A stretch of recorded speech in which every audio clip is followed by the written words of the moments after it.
সামনেই দুর্গাপুজো আর দুর্গাপুজোর ভোজের জন্য নানান রেসিপি আমি কদিন ধরে শেয়ার করছি। আজকের রেসিপি কলকাতার বিখ্যাত স্ট্রিট ফুড চিকেন রোল। তবে আজকের চিকেন রোলটা বানিয়েছি একটু টুইস্ট দিয়ে। আর এই একই ভিডিওতে আপনি পেয়ে যাবেন দুটো মুখরোচক স্ন্যাক্সের রেসিপি। কিছুদিন আগে বিজয়গড়ে গিয়ে একটা দোকানে এই রোলটা খেয়েছিলাম। এটা হচ্ছে গন্ধরাজ চিকেন রোল। আর যখনই খেয়েছি তখনই জানি চ্যানেলের জন্য একবার এই রোলটা বানাতেই হবে। খেতে এত অপূর্ব হয়েছিল যে আপনি একবার এটা বানিয়ে খেলে এর স্বাদ ভুলতেই পারবেন না। বাঙালিদের মধ্যে যেহেতু গন্ধরাজ লেবু খাওয়ার প্রচলনটা প্রবলভাবে বেশি, সেই জন্য আমরা গন্ধরাজ লেবু দিয়ে কত কিছুই না বানিয়ে থাকি। গন্ধরাজ লেবু দিয়ে ডাল বানাই, মাছ বানাই, মাংস বানাই, অথবা যে কোনো ভাপা, পনির এসব তো বানিয়েই থাকি। একবার এইভাবে গন্ধরাজ চিকেনের রোল বানিয়ে খেয়ে দেখুন, এর স্বাদ মুখে লেগে থাকবে। তাহলে চলুন শুরু করা যাক আজকের রেসিপি গন্ধরাজ চিকেন রোল। প্রসেসটা বেশ লম্বা, একটু ধৈর্য ধরে দেখতে হবে কিন্তু পুরো ভিডিওটা। প্রথমেই একটা কড়াইতে জল ফুটিয়ে নিয়েছি, তার মধ্যে দিয়েছি 1 আঁটি পালং শাক। পালং শাকটা আমি খুব ভালো করে আগে থেকে ধুয়ে জল ঝরিয়ে রেখেছিলাম। এবার পালং শাকটাকে দিয়ে একটু চাপা দিয়ে রাখছি। এই সময় কিন্তু গ্যাসের আঁচটা বন্ধ রেখেছিলাম। পালং শাকটা চাপা দিয়ে মিনিট খানেক রেখে পালং শাকটাকে তুলে নেব। এর থেকে বেশি পালং শাকটা রাখার কোনোই দরকার নেই। পালং শাক খুব নরম শাক, মিনিট খানেক একদম ফুটন্ত গরম জলে রাখলেই এটা খুব সুন্দরভাবে ব্লাঞ্চ হয়ে যাবে। পালং শাক যেহেতু একটু তিতকিন হয়, সেই জন্য এইভাবে একটু ব্লাঞ্চ করে নিলে তেতো ভাবটা কেটে যায়। পালং শাকটাকে ঠান্ডা করে নিয়ে তারপরে 2টো কাঁচা লঙ্কা আর 1 ইঞ্চি আদা দিয়ে পালং শাকটাকে একদম মিহি করে একটা পেস্ট তৈরি করে নিচ্ছি। তবে এর মধ্যে আরও 2টো জিনিস দেব 8-10টা পুদিনা পাতা, আর তার সাথে দেব 1 মুঠো ধনে পাতা। এবার সব কিছু খুব ভালো মিহি একটা পেস্ট তৈরি করে এটাকে পাশে রেখে দিচ্ছি। এবারে ময়দাটা মেখে নেব। একটা পাত্রের মধ্যে নিয়ে নিয়েছি 2 কাপ ময়দা। আপনি যদি ময়দা খেতে না চান তাহলে ময়দার বদলে আটাও ব্যবহার করতে পারেন, তবে কলকাতা স্ট্রিট ফুডে কিন্তু ময়দাটাই ব্যবহার করা হয়। এর মধ্যে দিয়ে দিচ্ছি 2 চামচ রিফাইন্ড অয়েল, সাথে দিচ্ছি সামান্য একটু জোয়ান। আমি এই 1/2 চামচ মতো জোয়ান নিয়েছি। জোয়ানটাকে 2টো হাতের মাঝখানে ভালো করে ডলে নিচ্ছি, এতে জোয়ানের ফ্লেভারটা খুব ভালো করে বেরিয়ে আসে। এর সাথে দিয়ে দিচ্ছি সামান্য একটু নুন। এবারে ময়দাটা খুব ভালো করে ময়ন করে নেওয়ার পর তারপরে ময়দাটাকে মেখে নেব। তবে এটা কিন্তু কোনোভাবেই জল দিয়ে মাখছি না। যে পালং শাকের পিউরিটা বানিয়ে রেখেছিলাম সেই পিউরিটা দিয়ে ময়দাটাকে মেখে নিতে হবে। পুরো পালংয়ের পিউরিটা একবারে কিন্তু দেয়া যাবে না, তাহলে ময়দাটা একদম নরম হয়ে যাবে। সেই জন্য অল্প অল্প করে পালং শাকের পিউরিটা দিয়ে ময়দাটাকে একটু শক্ত করে মেখে নিতে হবে। ময়দাটা ভালো করে মাখা হয়ে গেলে তারপরে সামান্য একটু তেল দিয়ে এই ময়দাটাকে কিছুক্ষণের জন্য রেস্টে রেখে দিচ্ছি। আমি এই প্রিপারেশনটা আগের দিন করেছিলাম, আপনি চাইলে আপনিও আগের দিন করে রাখতে পারেন। অর্থাৎ ময়দা মাখাটা এবং চিকেন তৈরিটা আগের দিন আমি করে রেখেছিলাম। এবারে তৈরি করে নেব আরও একটা মশলা। মিক্সার জারের মধ্যে নিয়ে নিয়েছি 1 আঁটি ধনে পাতা, আর নিয়েছি একটা পুদিনা পাতার কিউব। আমি পুদিনা পাতাগুলোকে বেটে এরকম কিউব করে এর মধ্যে জমিয়ে রাখি, যাতে পুদিনা পাতাগুলো নষ্ট না হয়ে যায়। সেরকমই একটা কিউব এর মধ্যে দিয়ে দিয়েছি। এর সাথে দিচ্ছি 2 চামচ দই। এবার এটাকে খুব মিহি করে একটা পেস্ট বানিয়ে নিচ্ছি। এই পেস্টটা দিয়েই চিকেনটাকে ম্যারিনেট করব। নিয়ে নিয়েছি 300 গ্রাম মতো চিকেন। চিকেনটাকে আমি একদম ছোট ছোট টুকরো করে কেটে নিয়েছি, আর আমি এখানে বোনলেস চিকেন নিয়েছি, চিকেনের ব্রেস্ট পিস। এর মধ্যে দিয়ে দিচ্ছি নুন, আদা রসুন বাটা, সামান্য একটু হলুদ গুঁড়ো, আর অবশ্যই যে জিনিসটা দিতে হবে সেটা হলো গন্ধরাজ লেবুর জেস্ট, অর্থাৎ গন্ধরাজ লেবুর খোসা। গন্ধরাজ লেবুর খোসার যে সবুজ অংশটা থাকে তাতে খুব সুন্দর ফ্লেভার থাকে।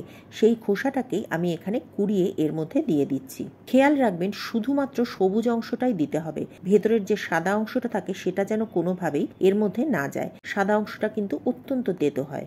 এবারে লেবুটাকে কেটে এর রসটা আমি চিকেনের মধ্যে দিয়ে দিচ্ছি। গন্ধরাজ লেবুর রস আর গন্ধরাজ লেবুর খোসাতেই যে সুগন্ধটা চিকেনের মধ্যে তৈরি হবে, সেটাতেই এই চিকেনটা একদম একটা আলাদা মাত্রা পাবে। এবার এর মধ্যে দিয়ে দেবো স্বাদ মতো নুন। এবার সবকিছু দিয়ে চিকেনটাকে খুব ভালো করে মাখিয়ে নিতে হবে। ম্যারিনেশনের সময় আমি একটা জিনিস গন্ডগোল করেছিলাম, আমি এখানে লঙ্কার গুঁড়ো দিতে ভুলে গেছি। সেই জন্য পরে ভাজার সময় আমি লঙ্কা গুঁড়োটা দিয়ে ভেজেছিলাম। আপনি যদি বানান তাহলে অবশ্যই এই সময় হয় ধনে পাতার পেস্টের সাথে কাঁচা লঙ্কা বেটে ম্যারিনেট করবেন, নয়তো সামান্য একটু শুকনো লঙ্কার গুঁড়ো দিয়ে ম্যারিনেট করবেন। চিকেনটা সবকিছুর সাথে ভালো করে মাখিয়ে নিয়ে তারপর এটাকে চাপা দিয়ে রাখবো এবং এটাকে ম্যারিনেট হতে দেবো ওভারনাইট। যদি হাতে সময় কম থাকে তাহলে অন্তত পক্ষে 2 ঘন্টা কিন্তু ম্যারিনেট করতেই হবে, তা না হলে গন্ধরাজ লেবুর যে ফ্লেভারটা সেটা কিন্তু চিকেনের মধ্যে ঢুকবে না। আমি ময়দাটাও আগের দিন মেখে রেখেছিলাম আর চিকেনটাও আগের দিন ম্যারিনেট করে রেখেছিলাম। এর ফলে চিকেনটা যেমন খুব ভালো হয়ে ম্যারিনেট হওয়ার ফলে চিকেনের ফ্লেভারটাও খুব সুন্দর এসেছিল আর চিকেনের কাবাবগুলো খুব সুন্দর সফট তৈরি হয়েছিল। অপরদিকে রোলটা যখন বানাচ্ছিলাম তখন খুব সহজে এবং খুব তাড়াতাড়ি রোলটা তৈরি হয়ে গেছিল। চিকেনটা প্রায় 24 ঘন্টা ম্যারিনেট করার পর তারপরে একটা ফ্রাই প্যানে সামান্য 2 থেকে 3 টেবিল চামচ মতো তেল গরম করে নিয়ে চিকেনগুলোকে এর মধ্যে দিয়ে রান্না করে নিচ্ছি। ফ্রাই প্যানে তেলটা দিয়ে খুব ভালো করে গরম করে নিতে হবে আর চিকেনটাকে একদম হাই হিটে রান্না করতে হবে। হাই হিটে রান্না করলে চিকেনের ওপরের লেয়ারটা খুব তাড়াতাড়ি রান্না হয়ে যাবে আর তার ফলে ভেতরের চিকেনের যে জুসটা থাকবে সেটা ভেতরেই থেকে যাবে, যার ফলে চিকেনটা একদম সফট আর জুসি তৈরি হবে। লো ফ্লেমে রান্না করলে পরে চিকেনের ভেতরের যত জুস আছে সমস্ত জুসটা বেরিয়ে যাবে, চিকেনটা একদম ছিবড়ে ছিবড়ে হয়ে যাবে। চিকেনটার সমস্ত ম্যারিনেশনটা যখন শুকিয়ে গিয়ে একদম শুকনো হয়ে চিকেনের গায়ে মাখা মাখা হয়ে যাবে তখন এর মধ্যে সামান্য একটু লঙ্কা গুঁড়ো দিয়ে আরও একবার ভেজে নেব মিনিট খানেক। যেহেতু আমি ম্যারিনেশনের সময় লঙ্কা দিতে ভুলে গেছিলাম সেই জন্য লঙ্কা দিয়ে আর মিনিট খানেক ভেজে নিলাম। নিয়েছি দুটো লেবু পাতা।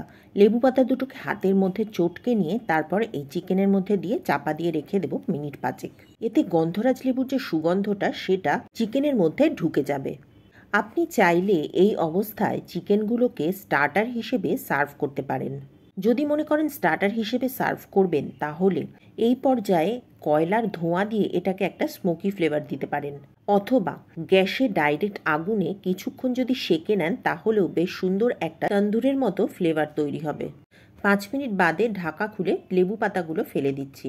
আজকে আমি যেহেতু স্টার্টার না বানিয়ে চিকেন রোল বানাচ্ছি সেই জন্য এই পর্যায়ে আমি চিকেনের মধ্যে সামান্য একটু কাঁচা পেঁয়াজ আর কাঁচা ক্যাপসিকাম দিয়ে গরম তাওয়ার মধ্যে একটু নাড়াচাড়া করে নিচ্ছি।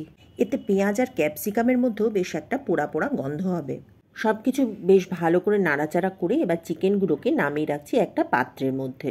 ময়দাটা যেহেতু আগের দিন ফ্রিজে ছিল সেই জন্য ময়দাটাকে বের করে কিছুক্ষণ বাইরে রেখে তারপরে আরও একবার খুব ভালো করে মেখে নিয়ে তারপরে ময়দাগুলো থেকে লেচি কেটে নিয়েছি। আমার মোট 6টা লেচি তৈরি হয়েছিল। লেচিগুলো কিন্তু একটু বড় সাইজের হতে হয়। ভিডিওতে দেখে নিশ্চয়ই বুঝতেই পারছেন যে কত বড় সাইজের লেচিগুলো কেটেছি। এবারে লেচিগুলো এক এক করে পরোটা হিসেবে বেলে নিচ্ছি। সাধারণত কলকাতার রাস্তায় যে রোল বিক্রি হয় তাতে যে পরোটাটা থাকে সেটা দেখবেন সাধারণত লাচ্ছা পরোটা দেওয়া হয়, তবে এই গন্ধরাজ রোলের পরোটাটা কিন্তু একদম নর্মাল গোল পরোটা হয়। তাই জন্য আমিও একদম নর্মাল গোল একটা পরোটা বেলে নিচ্ছি। পরোটাটা একটু বড় করে বেলে নিয়েছি। পরোটাটা বেলে নেওয়া হয়ে গেলে এটা একটা প্লেটের মধ্যে তুলে রেখে বাকি পরোটাগুলো আমি একইভাবে বেলে নিচ্ছি। সব পরোটাগুলো বেলে নেওয়া হয়ে গেলে তারপর পরোটাগুলোকে সেঁকে একবার ভেজে নিচ্ছি। চাটু গরম করে তারপরে পরোটাগুলোকে আমি প্রথমে সেঁকে নিচ্ছি। আমি একসাথে সবকটা পরোটা সেঁকে নিচ্ছি। যেরকমভাবে রুটি সেঁকে সেই রকমভাবেই আমি পরোটাগুলোকে সেঁকে নিচ্ছি। পরোটা বেলা অথবা সেঁকা নিয়ে আলাদা করে বলার কিছুই নেই, সকলেই জানে। পরোটাগুলো ভালো করে সেঁকা হয়ে গেলে চাটুতে সামান্য তেল দিয়ে তারপর পরোটাগুলোকে বেশ মচমচে করে ভেজে নিতে হবে। পরোটাগুলো ভেজে নিয়ে তুলে রাখছি একটা পাত্রের মধ্যে। রোলের উৎপত্তি যত পুরনোই হোক না কেন, কলকাতার স্ট্রিট ফুড হিসেবে রোলের এই রমরমা কিন্তু এই 80-র দশকের শেষ থেকেই। তখন শুধুমাত্র এগ রোল, মাটন রোল আর চিকেন রোলই পাওয়া যেত। এখন মাটন রোল খুব একটা পাওয়া যায় না, তবে কলকাতার গড়িয়াহাট অঞ্চলে বিশেষ কিছু দোকানে নানান ইনোভেটিভ রোল আপনি দেখতে পাবেন। এই যেমন পরোটার মধ্যে তন্দুরি ফিশ দিয়ে মাছের রোল, ভেটকি রোল, আজকাল তো ইলিশ রোলও পাওয়া যায়। আর এই লিস্টেরই একটা নতুন সংযোজন হচ্ছে এই গন্ধরাজ চিকেন রোল। না, মিথ্যে বলে লাভ নেই, ইলিশ রোলটা ট্রাই করার চেষ্টা করিনি। ইলিশ একদম ধরাছোঁয়ার বাইরে, তাই জন্য এই গন্ধরাজ চিকেন রোলটাই ট্রাই করলাম। আর বিশ্বাস করুন, খেতে দারুণ হয়েছিল। সব কিছু রেডি, এবার রোলটাকে তৈরি করে নেওয়ার পালা। পরোটার মধ্যে প্রথমে দিচ্ছি রান্না করে রাখা পেঁয়াজ, ক্যাপসিকাম আর চিকেনের মিশ্রণটা। তার উপরে দিচ্ছি ভিনিগার মাখানো পেঁয়াজ আর ক্যাপসিকাম। এর সাথে দিচ্ছি গোলমরিচের গুঁড়ো, চাট মশলা আর অবশ্যই গন্ধরাজ লেবুর রস। ইচ্ছা করলে এর মধ্যে সামান্য একটু ধনে পুদিনার চাটনি দিতেই পারেন, তবে কলকাতার যে রাস্তায় যে স্ট্রিট ফুড হিসেবে রোল বিক্রি হয় তাতে কিন্তু এগুলোই দেয়া থাকে, কোনো রকম সস থাকে না। সেই জন্য আমিও আজকে কোনো রকম সস এর মধ্যে দিইনি। সব শেষে রোলটাকে একটা পেপার দিয়ে মুড়ে দিচ্ছি যাতে ধরতে সুবিধা হয়। একদম রেডি হয়ে গেল গন্ধরাজ চিকেন রোল। আজকের ভিডিও ভালো লাগলে লাইক শেয়ার কমেন্ট করবেন। সকলকে দুর্গাপুজোর আগাম শুভেচ্ছা জানিয়ে শেষ করছি আজকের ভিডিও।